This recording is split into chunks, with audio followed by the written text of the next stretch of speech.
Hello there. Welcome to Level 5 Health and Social Care, Unit 501. We're now looking at the slides for week 4, and basically I'm just going to talk you through the assignment here, what I expect to see. Okay. Before you start your assignment, remember this is a Level 5 assignment and it's equivalent to Year 2 of an undergraduate degree. And that really should be reflected in the quality and the quantity of the written work. So the first assignment you've done with me for Level 5 is the research project. But now the next few units are all standard assignments in a traditional sort of sense. So you will see that the word count is much larger than it was before in Level 4. And I would expect the quality of your writing and your work to step up, really, okay, because it's a Level 5 assignment said in its Year 2 of an undergraduate degree. Level 4 was Year 1, so you're expected to step up, really. You're expected to do wider reading.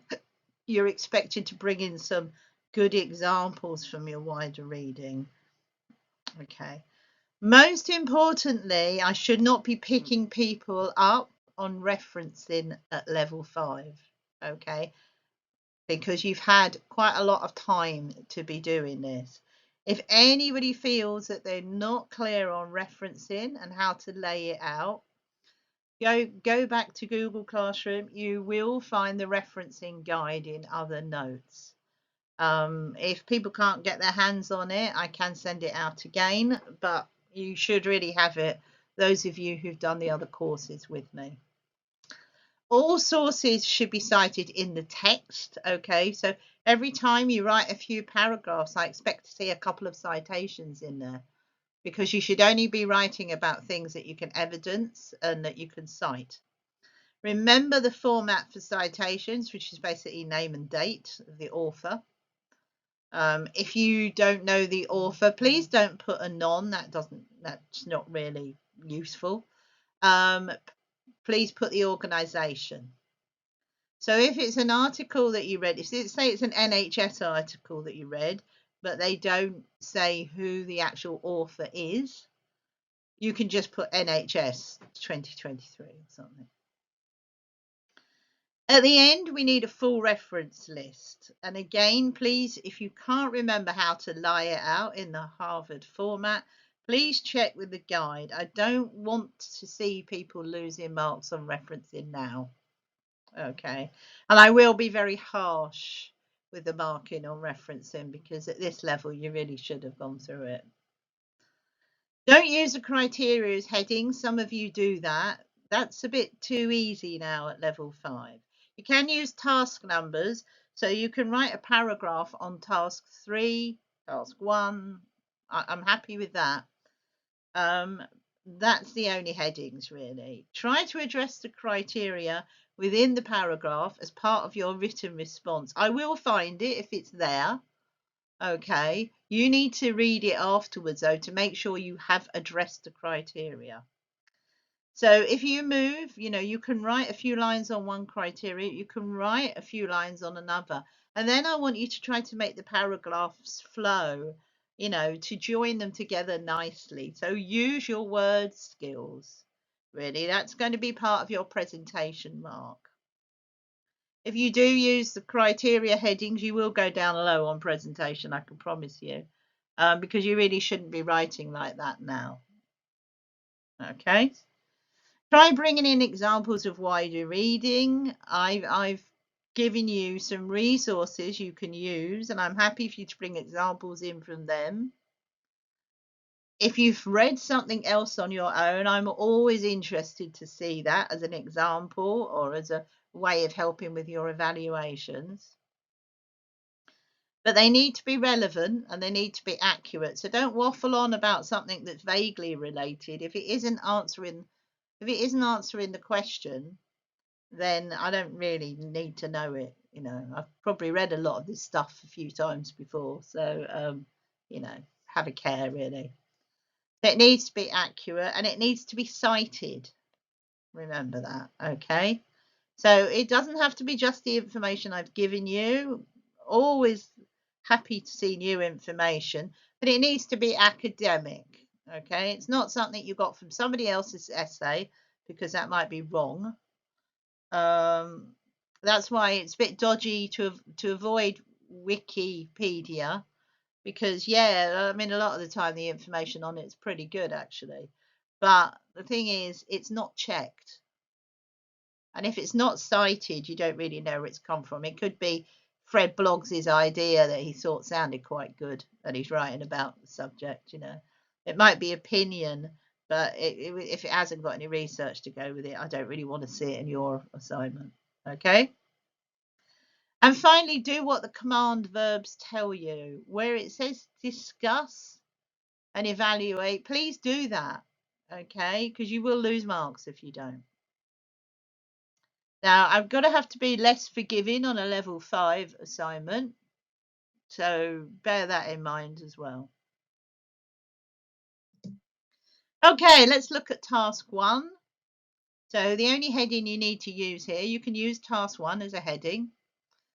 So where it says explain how principles of support, you don't really need to write to that. You need to write to the 2 criteria. Okay, so this task 1 is about principles of support and how they're implemented. Okay, so you can either head it task 1 on its own, or you can head it task 1 explain how principles of support are implemented. Okay, but I don't want to see the criteria written in there. It's my job to find them. So the first part of your paragraph will discuss how health and social care values influence care delivery. Okay, so go back to week 1, look at my slides and the area where we talked about values, and just try to explain some of those values and how they influence care delivery. Generally, the social care values that we talked about have a positive influence on care delivery. Obviously, if you find some that have a negative, that's fine. You can tell me about it, but you need to evidence it. Okay. It's just to discuss. You don't need to evaluate. You don't need to pit bits against each other. So it's just a clear discussion, explanation. And that leads into the second part of your paragraph, which is also the command verb here, as you can see, is explain. So it's explain the principles of safeguarding. So again, that's also in week 1. Have a look at the slides video in week 1. Try to watch the videos. I know it's easier sometimes to just go through the printed slides, but you know, where I've done a voiceover, sometimes I say more than is in the slide. So or sometimes I explain something that isn't explained just in the slide alone. So do try to watch the videos, okay? I think they are more valuable. I know we're putting the slides up just for you to quick check things, but really the video is probably the most important. Explain the principles of safeguarding service users. So what are the principles of safeguarding? We've done safeguarding quite a lot over the last few courses. Okay, so just, you know, this is a high level principles one. You don't need to go into too much depth because we've got a lot of information on safeguarding, if you remember. So just go back and have a look and see what I've identified as the principles of safeguarding. That's a paragraph, 700 words max. Okay, task 2, 650 words. And again, this relates to all the information I gave you in week 2 video. And we will be looking at evaluating a piece of government legislation in health and social care. Remember, evaluating means pros and cons, strengths and weaknesses, goods and bads. Okay, you can come out with a conclusion. Sometimes it's obvious, sometimes it isn't. So that's up to you. I focused on the Health and Social Care Act because it's a very recent, very big piece of legislation that is going to have a lot of influence on the way we do things. You don't have to focus on that if you don't want to, but I've given you a lot of information on it. So if you want to make life easier for yourself, focus on the Health and Social Care Act. You can do another piece of legislation if you're particularly interested, as long as you've got the info, as long as you can find and research your pros and cons, your strengths and weaknesses. Okay, it's really up to you how much work you want to put into that. If you want to read up on something else, but remember, it's got to be academic, the research. You've got to have very clear evidence and you need to cite it. So that's more work for you. I've given you some stuff with the Health and Social Care Act. The next part of your paragraph is evaluate how codes of practice influence professional practice. So we looked at the codes of practice. They don't change that much. I focused on codes of practice for health and social care workers. Obviously, every profession, and we know that in care, has got its own code of practice. There's a code of practice for social workers. There's a code of practice for nurses, doctors, physios, OTs, everything like that. You can pick any one of them if you want. I focused on health and social care workers because that's pretty much what you guys are going to be if you stay in at the moment, if you sort of stay in this profession. So I felt it was more useful for you. But again, you can show me the code of practice for nurses if you want, if you find that interesting. Okay. But again, you need to evidence it. It's an evaluation, so strengths and weaknesses, what's good about the code of practice, what's weaker, have they got weaknesses? Sometimes they might not have. Okay, so you might just have to big it up and say, but try to at least throw some thoughts around with it. Okay, so don't just tell me about it, but remember the evaluation, using the evaluation command verb is a step further. There's got to be some comparison. Okay, so you could compare it with another code of practice. You'll find they're actually all very similar. So if you want to say that, I don't have a problem really.